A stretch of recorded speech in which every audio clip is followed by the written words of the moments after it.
Meanwhile, ladies and gentlemen, big breaking news update coming in. Prime Minister Narendra Modi has tweeted on the Chhattisgarh anti-Maoist terrorist operation, in which he has tweeted and has said, and I quote, "Proud of our forces for this remarkable success.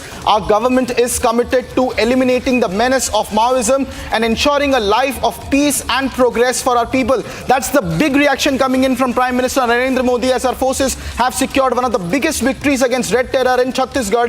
26 Maoists have been eliminated in a massive operation across 4 districts earlier today, including that man on your screen right now, General Secretary of the Maoist movement, Baswa Raju, who had almost 1 crore rupees on his head in terms of bounty, has been neutralized by the forces. Big success coming in, and now even Prime Minister Narendra Modi is hailing the entire anti-Maoist, anti-Red Terror operation that was successfully carried out by our forces. I have my colleague Bharat joining us live from Chhattisgarh with more details on this story. Bharat, प्रधानमंत्री मोदी जी ने भी अभी congratulations कर दिया है, सभी forces को उन्होंने धन्यवाद दिया है इस massive successful anti Maoist operation के लिए। आप बताइए हमारे व्यूअर्स को, आप सुबह से रिपोर्ट कर रहे हैं, अभी लेटेस्ट अपडेट क्या है इस एंटी माओइस्ट ऑपरेशन के ऊपर? 26 से ज्यादा माओइस्ट टेररिस्ट को न्यूट्रलाइज किया गया इस ऑपरेशन में। देखिए, इस पूरे मुठभेड़ में जो 31 जो माओवादी हैं वो मारने का पुलिस ने भी दावा किया है। जिस तरीके से जानकारी बाहर निकल के आ रही है, वही अगर बात की जाए, हेलो जी बोलते रहिए भारत। वही अगर बात की जाए तो जिस तरीके का हालात और परिस्थितियां उस इलाके पे देखने को मिलती है, बेहद घोर जंगल वाला इलाका है वो इलाका। जिस इलाके की बात की जाए तो उस इलाके पे नक्सलियों का पनागार कहा जाता है। उस इलाके पे टॉप नक्सलियों की मौजूदगी थी, जिसकी सूचना पे ऑपरेशन चलाई गई।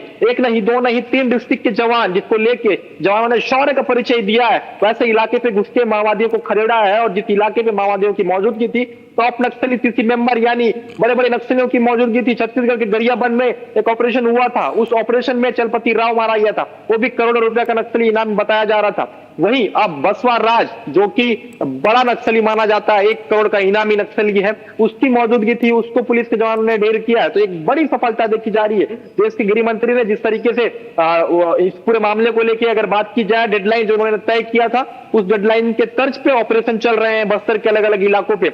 वैसे इलाके पे जवान पहुंच रहे हैं जिस इलाके पे पहुंचना असंभव माना जाता था। आमतौर पे आम जनमानस जाके उस इलाके पे आ नहीं सकते, वैसे इलाकों पे अब 4 पहिए दौड़ रहे हैं। लेकिन जिस इलाके पे मुठभेड़ हुआ वो पूरा इलाका कोर इलाका है, भुजमाड़ का 3 जिले के सरहदी इलाके पे टॉप नक्सलियों की मौजूदगी थी, जिसकी सूचना पे ऑपरेशन निकाला गया था। 72 घंटे से अधिक हो चुका है इस ऑपरेशन को, तब जाके इस रणनीति बनाई गई थी पुलिस के द्वारा, वो कारीगर साबित हुआ है। ऐसा ही नहीं कि जिस तरीके से जानकारी बाहर निकल के आ रही थी, हमने रिपब्लिक भारत पे एक्सक्लूसिव और सारे तस्वीर ग्राउंड से दिखाने की हमने कोशिश की थी। सुबह की किस तरीके के हालात उस इलाके पे बने हुए थे, भौगोलिक परिस्थिति की अगर बात की जाए, क्योंकि प्राकृतिक वन संपदाओं से घिरा हुआ इलाका है अबुझमाड़, वैसे इलाकों पे 1 नहीं, 2 नहीं, बड़ी तादाद में, बड़ी संख्या में नक्सलियों की मौजूदगी थी। और जिस तरीके से जवान उस इलाके पे निकले थे, सामान्य तौर पे आम जनमानस उस इलाके पे नहीं जाते। उस इलाके पे डीआरजी के जवान को भेजा गया था। डीआरजी वही जवान है